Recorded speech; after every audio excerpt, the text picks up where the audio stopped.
Salut la compagnie, c'est Jules Melon et aujourd'hui dans un Pro-Ciné Critique, à la sortie du cinéma, dans la Melon Mobile, je vais vous parler d'un film que j'ai vu hier en fait, quand vous verrez cette vidéo, puisque je la publie le lendemain, un long métrage d'action qui divise pas mal, sorti il y a quelques mois aux États-Unis, ce mercredi en France, Nobody, la seconde réalisation du metteur en scène russe Ilya Naishuller, qui avait fait il y a quelques années Hardcore Henry, que je n'ai pas vu mais qui avait l'air sympa en mode caméra subjective. Au casting, dans le rôle principal, nous retrouvons Bob Odenkirk, et oui, Saul Goodman des séries Breaking Bad et Better Call Saul. À ses côtés, Connie Nielsen, que j'avais découverte il y a quelques années dans Gladiator de Ridley Scott, ouais, 20 ans, plus de 20 ans maintenant. Il y a également RZA, qui est scénariste rappeur également dans la vie. Alexei Serebriakov qui joue le méchant russe, et alors quel plaisir de les retrouver là. Michael Ironside qui a joué beaucoup de bad guys dans les années 80-90 et surtout Christopher Lloyd, non de Zeus Marty, le doc de la trilogie Retour vers le futur qui joue le père du héros et je n'en dis pas plus mais voilà. Alors oui, je l'ai dit, certains ont aimé, d'autres détesté, par exemple Durandal vraiment dit que c'était pas bon, enfin je sais pas, j'ai pas vu sa vidéo mais j'ai compris que c'était le cas, et l'ami La Fuite en vidéo a énormément apprécié. D'ailleurs allez voir sa vidéo une fois que vous êtes tombé sur celle-ci si ce n'est pas fait, parce que moi c'est la première chose que je ferai en rentrant. La question est, où est-ce que je me situe au milieu de tout ça? Avant de donner ma réponse, petit synopsis rapide. Quelle est l'histoire de Nobody? Celle d'un nobody, enfin un gars lambda qui travaille de façon routinière, on le voit dès l'intro du film, lundi, mardi, mercredi, jeudi, vendredi, et hop, ça recommence comme ça tout le temps pareil. Pas forcément très heureux dans sa vie, ni dans son boulot, même dans sa vie conjugale, il a une épouse qui parle à peine, il a 2 enfants, ouais, comme ça, en apparence, tout va bien, mais il a l'air de s'ennuyer ou de pas être heureux, voilà, on sait pas trop. Et un beau jour, sa famille et lui donc vont se faire braquer de nuit dans leur maison par 2 personnes cagoulées, et il a la possibilité d'intervenir vraiment, mais il va pas le faire, il va laisser partir donc les malfaiteurs. Et il y a quelque chose qui va pas suite à tout ça. Son fils lui en veut un peu et tout, et il est un peu jugé par son voisin, les gens au boulot. En plus, il travaille pour son beau-père, donc vous voyez, c'est pas terrible là-dessus. Et puis avec son beau-frère, il a l'air méprisé, tout ça, mais il la ramène pas. Jusqu'au jour où il se rend compte que parmi le magre butin dérobé par les malfaiteurs, il y a également le bracelet chat de sa fille qui n'est plus là. Et là, il va péter un plomb. Il va essayer de les retrouver. Et ça va se transformer en revenge movie. Alors beaucoup de gens ont comparé à John Wick. Certains ont dit que c'était le John Wick du pauvre, voire même le John Wick du clochard. Alors il y a une référence à John Wick. Parmi les producteurs, nous avons David Leitch qui a co-réalisé, réalisé, je ne sais plus lesquels, 1, 2, 3, bon bref, j'ai pas ça en tête, mais oui. Oui, c'est un côté revenge movie. Dans John Wick, c'est le chien. Là, c'est un bracelet chat. Mais à part ça, il y a pas mal de différences, y compris dans les combats et tout. Et est-ce que j'ai apprécié? Franchement, oui. C'est un film divertissant, fun. J'avais besoin de voir ce genre de métrage là. Je viens de finir mes cours face aux élèves. Alors je suis pas encore en vacances, il y a encore les jury bacs, surveillance et tout. Mais on retombe la pression, on se met devant ce film là, ça tombe très bien. Il y a forcément des défauts, le scénario est assez simple. Enfin, pas forcément simple, mais c'est échevelé, voilà, on passe vite d'un truc à l'autre. Il y a un méchant russe et tout. Mais on retrouve cette vibe des années 80 aussi, donc que le méchant soit russe, finalement, c'est pas si anodin que ça. Je pense qu'il y a clairement une volonté là. On est dans un délire régressif qui est totalement assumé de A à Z, clairement. Oui, ça fait l'apologie des armes, etc. à un moment. Alors, ce genre de métrage très américain et tout, mais bon, là c'est assumé, c'est l'actionneur, ça va directement au but.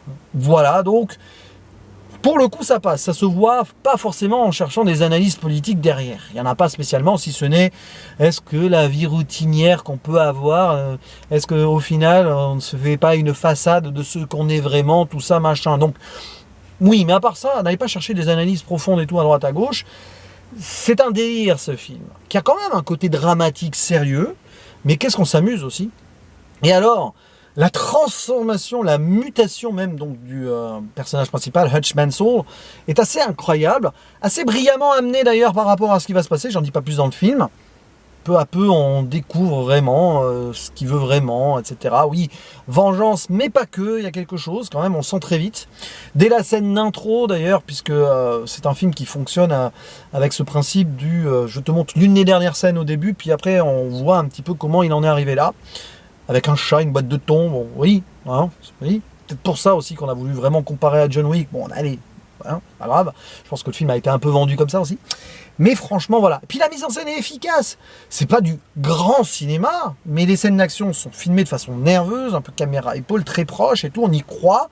Il y a eu de la chorégraphie, c'est pas de la folie non plus, mais on est au centre de l'action, ça fait réaliste. Et donc moi, j'apprécie ça, même si je suis pas un grand fan de films d'action, là c'est vraiment cool. Il y a des bons gunfights et tout, ouais. Et puis il y a quelques moments où oui quand même, notre metteur en scène russe, donc dont j'ai déjà oublié le nom, Ilya Naishuller, se lâche avec quelques plans séquences, notamment la présentation du méchant, hein, Yulian, criminel russe, mafieux et tout, blanchiment d'argent, voilà, vraiment on écule tous les stéréotypes, mais c'est pas grave. Bah oui, quand il arrive dans sa boîte, là, on le suit comme ça, la caméra, pouf, il traverse sans regarder, il s'en fiche, le gars, il rentre dans la boîte, il monte sur scène, il chante et tout, il est chez lui, c'est le parrain, quoi. Il se fait pas chier, et ça met du charisme à un personnage qui en plus, dès qu'il débarque après, va tuer quelqu'un pour montrer qu'il est digne de confiance, comme ça, limite en mode random. Bon, il tue quelqu'un qui l'a mal regardé, voilà, et etc. Alors, pourquoi notre cher Hutch Manson se retrouve dans cette situation face à un méchant russe? Pas forcément en rapport avec les malfaiteurs, c'est peut-être pour ça, bon pourquoi pas après tout, c'est par rapport à ce qui se passe dans un bus et tout, il tombe sur des proches du malfaiteur, enfin du parrain, voilà, bon, hein. Et c'est là que, après ça va crescendo, c'est une descente aux enfers, mais en même temps, une sorte de libération pour le personnage principal. J'ai envie de dire qu'il passe de démocrate pacifiste à républicain qui tire dans tous les sens. Je simplifie, mais bon, le film est un petit peu simplifié aussi, donc voilà. Mais voilà, c'est ça, c'est un plaisir régressif. Il faut pas chercher autre chose. Évidemment, si on veut vraiment trouver des trucs d'auteur, machin et tout, se triturer le cerveau, à part la lecture sociale vite fait de la routine, quand même, hein. Et puis voilà, la perte de vue de sa femme, de ses enfants, qui va essayer de retrouver, même si sa petite, elle est sympa avec lui et tout. Bon, voilà. Mais sinon, ça s'arrête là, quoi. Et puis les acteurs sont crédibles. Bob Odenkirk, génial dans ce film. Voilà, il fait ce qu'il a à faire et il le fait très bien.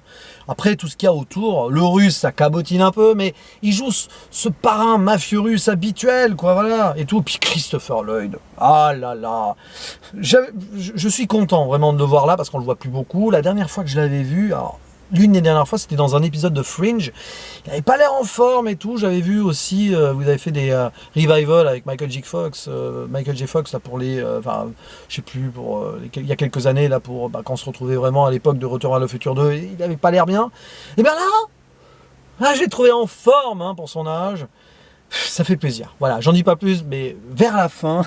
Qu'est-ce que ça fait plaisir. Ça, c'est vraiment un plaisir. Moi, j'adore cet acteur. Bah oui, j'ai grandi avec Retour vers le futur, comme beaucoup d'entre vous, j'imagine. Et même ceux, les plus jeunes qui regardent cette vidéo, vous avez aimé Retour vers le futur. Bah, rien que pour Christopher Lloyd, si vous avez l'occasion de voir ce film, regardez-le, parce que moi, ça me fait vraiment plaisir de le voir là, comme ça. Et aussi heureux. Il prend plaisir, comme les autres acteurs. On voit qu'ils ont tous pris plaisir à faire ce film. Voilà. Donc, on ne demande pas mieux. Oui. Clairement, il y a des défauts, c'est pas un film majeur, tout ça. Clairement, attention, je suis pas en train de vous vendre un Scorsese, un Kubrick ou je ne sais pas quoi, le film de l'année, pas du tout. Mais ouais, ça fait du bien. Ah, ce genre de film, on n'en voit pas souvent, ça fait du bien. Si vous aimez les délires à l'ancienne, à la Rambo et tout, à un moment, j'ai pensé à Rambo vers la fin dans un entrepôt, là, tout ça, bon, des trucs comme ça. Ouais, voilà, foncez, ça va vous rappeler des souvenirs des années 80. Je suis pas étonné que l'ami Alex, la fuite en vidéo, ait aimé ce film, évidemment. Mais moi-même, je suis pas ultimement fan de ce genre de film des années 80, hein. Il y en a même que je n'ai pas encore vu, comme Cobra par exemple, il faudra que je rattrape un jour. Eh bien j'ai apprécié, voilà, parce que l'ambiance était bonne au cinéma aussi. Bon, il y avait des ados qui jouaient beaucoup au téléphone dans les bandes annonces, mais une fois devant, ils se sont tus, ils ont profité, comme quoi ça a marché pour les plus jeunes aussi. Et donc ouais, si vous êtes fan de John Wick aussi, foncez, mais n'allez pas chercher un sous-John Wick ou une copie de John Wick ou un spin-off et tout. Et j'ai envie de dire, ouais, c'est cool. Et je ne serais pas contre éventuellement un jour qu'il y ait une suite. Pourquoi pas, même si je sais pas si c'est dans les cartons, si ça marche, pourquoi pas. Mais ouais, c'est bien, Nobody. Mais j'irai pas plus haut que 7 sur 10, vous voyez. Mais la note, là, on s'en fiche. Ça fait plaisir. Et c'est au moins la 15e fois, non, peut-être pas, 5, 6e fois que je dis le mot plaisir dans la vidéo. Mais ça fait plaisir de dire plaisir plusieurs fois. Allez, je vous dis à la prochaine. Ciao. Et au fait, si tout va bien, ce soir, entre 17h et 19h, donc tout à l'heure, petit live sur la chaîne pour le bilan et coup de cœur de notre retour dans les salles obscures. Live positif donc. Peut-être à tout à l'heure du coup. Sinon à la prochaine. Ciao.